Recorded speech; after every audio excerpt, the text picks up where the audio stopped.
Meus amados, eu vou ler um texto da Bíblia. Está em Marcos, quem trouxe a sua Bíblia.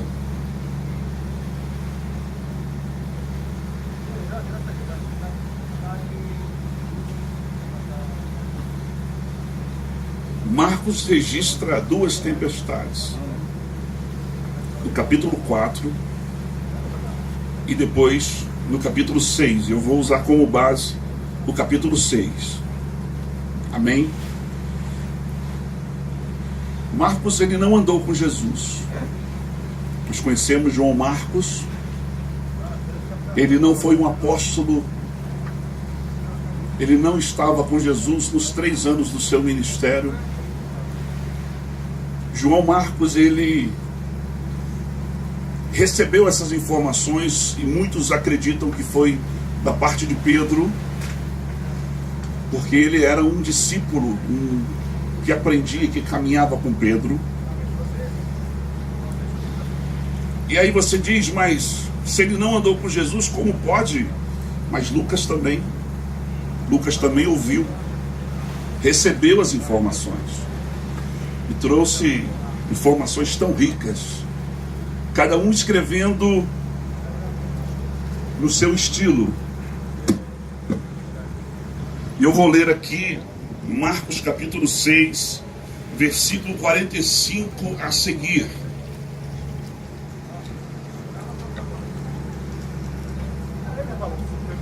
E logo obrigou os seus discípulos a subir para o barco. Jesus obrigou os seus discípulos a subir para o barco e passar adiante para o outro lado, a Betsaida.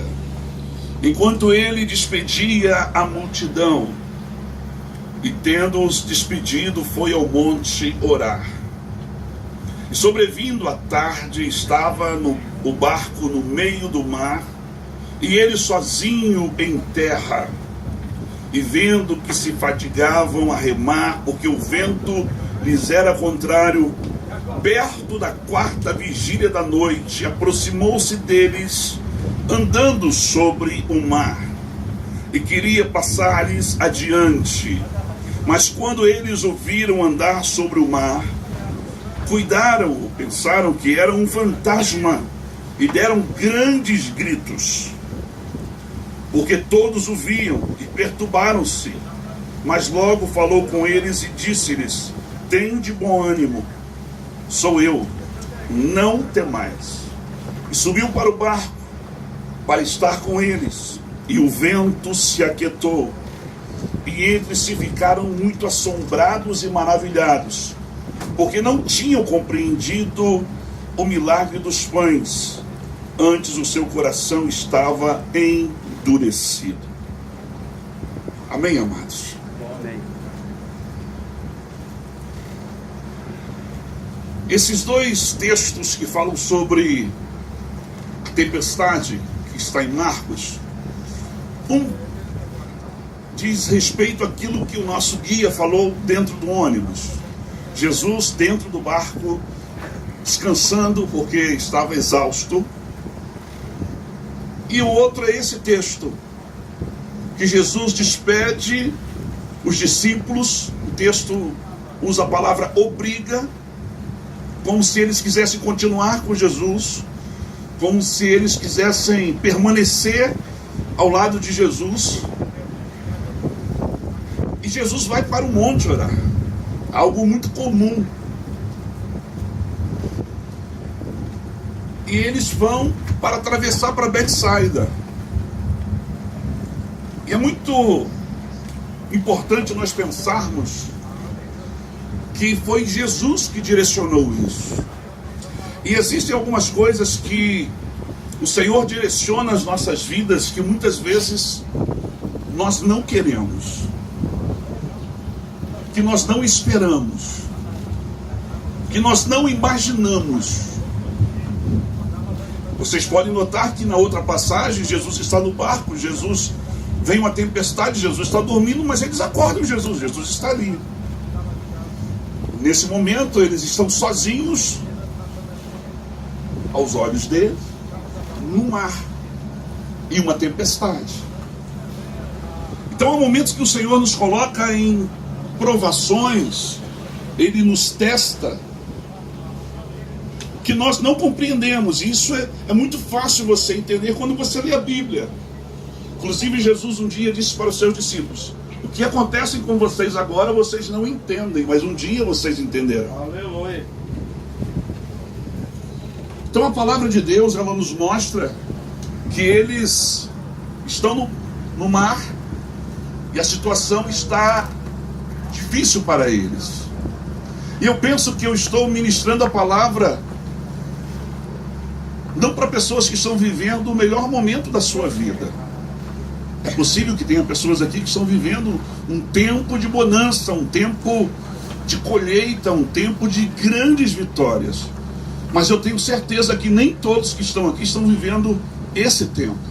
Verdade. Eu sei que tem pessoas aqui que têm problemas seríssimos, que enfrentam lutas incríveis na família, que passam por terríveis provações. E eu tenho certeza que algumas dessas situações você procurou. Porque muitas das nossas lutas somos nós que procuramos. Mas existem algumas que é o Senhor que nos coloca para nos provar. É verdade. Quando nós entramos em situações que o Senhor não nos colocou, a peleja vai ser muito mais difícil. Mas quando o Senhor nos coloca, a vitória é garantida se nós não desistirmos. Aleluia. O que eu quero dizer para vocês é que o texto diz que eles estavam fadigados de tanto remar, porque o vento lhes era contrário. E eu estou falando para a gente aqui que o vento está sendo contrário contra a tua vida. Você faz, luta, tenta e parece que não sai do lugar. É como se estivesse remando, pastor, rio acima. Porque remar rio abaixo é mais fácil, desde que tenha prudência. É como se você estivesse remando rio acima. O vento lhe era contrário. Lhes era contrário. E eles não viam resultados. E tem gente aqui que está buscando a Deus, está enfrentando lutas, mas você não tem visto o resultado. Porque o vento tem sido contrário a você. É muito interessante quando Jesus aparece. E aí eu quero dizer para vocês, porque Jesus ele nos coloca em algumas situações, ou permite que a gente entre em algumas situações, e ele demora tanto a agir. Porque se vocês notarem, eles tomaram o barco para atravessar para Betsaida no final da tarde. Mas Jesus só aparece quase a quarta vigília. Primeira vigília de 18 horas às 21. Segunda vigília de 21 à meia-noite. Terceira vigília de meia-noite às 3 da manhã. Quarta vigília de 3 da manhã às 6 da manhã. Jesus chega aproximadamente 2h45, 2h50, quase 3 da manhã. Olha o tempo que eles estão lutando. E eram pescadores. Entendiam de mar, entendiam de vento, tempestade. Eu quero dizer uma coisa. Algo muito interessante Deus quer nos ensinar. Deus vai nos mostrar que Ele é Deus. Aleluia. Até naquilo que nós sabemos, nós não vamos saber lidar com aquilo que nós sabemos. Por quê? Porque existem situações que só Ele resolve. É como um médico que está enfermo, que ajudou tantas pessoas, e quando de repente um companheiro, um amigo de profissão diz: olha, não tem jeito, já fizemos tudo. E aí só Deus pode entrar e fazer. Aleluia. É quando o juiz diz: olha, já foi em última instância, não tem mais jeito. E Deus faz mexer tudo e faz acontecer. É isso que eu quero que você entenda. Da glória. Deus está dizendo. O Senhor chega depois de um grande tempo. Deixa eu te dizer uma coisa. A provação de Deus tem dois propósitos nas nossas vidas. Primeiro, a provação, ela é pedagógica. Fala assim, pedagógica. Pedagógica. Ela nos ensina algo incrível. Você sempre vai aprender quando Deus está te provando. Você nunca vai passar por uma provação e vai sair a mesma pessoa. Você vai saber mais acerca de Deus. Você vai saber mais acerca das tuas limitações. Você vai saber mais acerca do cuidado de Deus, do poder de Deus, porque toda provação é pedagógica. Ela nos ensina a depender mais dele, confiar mais nele. Segundo, toda provação é terapêutica. Nós sempre temos algo para ser curado. Todos nós temos mazelas, todos nós temos debilidades. E existem coisas que só Deus nos toca e Deus nos cura com as provações. Tem coisas que só acontecem na nossa vida a partir de uma grande provação. Quantas pessoas você conhece que se achegaram ao Senhor por causa de uma grande provação? São muitas. Poucas pessoas estavam vivendo uma vida em paz, se é que podemos dizer em paz, e tranquila. A maioria estavam vivendo um momento extremamente difícil e se achegaram ao Senhor. E é isso mesmo. Vinde a mim todos vós que estáis cansados e sobrecarregados, e eu vos aliviarei.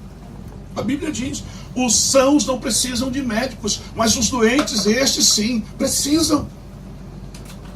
Então eu quero dizer para vocês que provações trazem curas.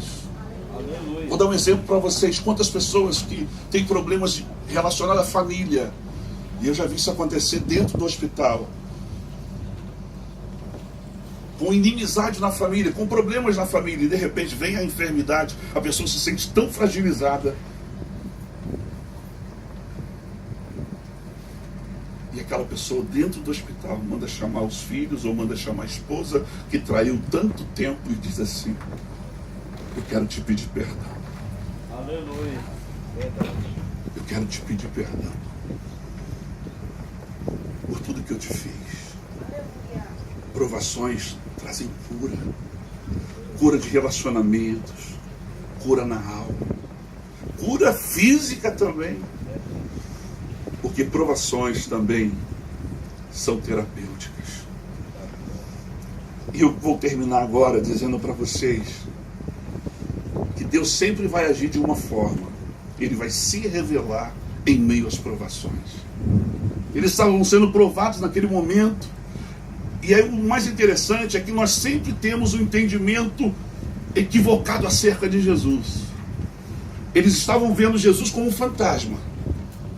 E muitas vezes nós achamos Deus um carrasco. Nós achamos que Deus está sendo duro conosco. Tem pessoas que acham que Deus abandonou. Tem pessoas que acham que Deus está sendo injusto. Por que eu sou um servo fiel, Deus está permitindo isso? E tem gente que vive com a vida toda torta e vive uma vida tranquila. Eu já ouvi essas coisas. Você tem que ver Deus como Ele é. Ele é Deus. E Ele chegou e disse assim: olha, tem de bom ânimo. Irmãos, bom ânimo é tudo que nós precisamos.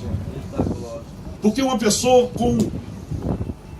desanimada, uma pessoa com ânimo dobre, uma hora está animada, outra hora está desanimada, uma hora está para cima, outra hora está para baixo, essa pessoa está muito propícia a viver uma vida de derrota. Dê um basta a negatividade, dê um basta a pessimismo. Tem de bom ânimo. Você sempre vai ver Jesus falando isso. Tem de bom ânimo. E Ele diz: não temais. Em meio às provações você nunca ficará sem uma palavra de Deus. Jesus vai se revelar a você e Ele vai dizer para você: tem de bom ânimo, filho, eu estou contigo. Aleluia. A tua aprovação está chegando ao fim. Em breve o que você tem me pedido vai acontecer. Receba essa palavra como uma palavra rema de Deus, uma palavra revelada de Deus para a tua vida. Aleluia. Receba essa palavra como um cuidado de Deus com você. O Senhor está dizendo: tenha de bom ânimo, não desanime não, não desista agora, não olhe para trás, não volte atrás, não pare de buscar a minha face, não desista essa bênção que você está buscando, desse propósito que você tem.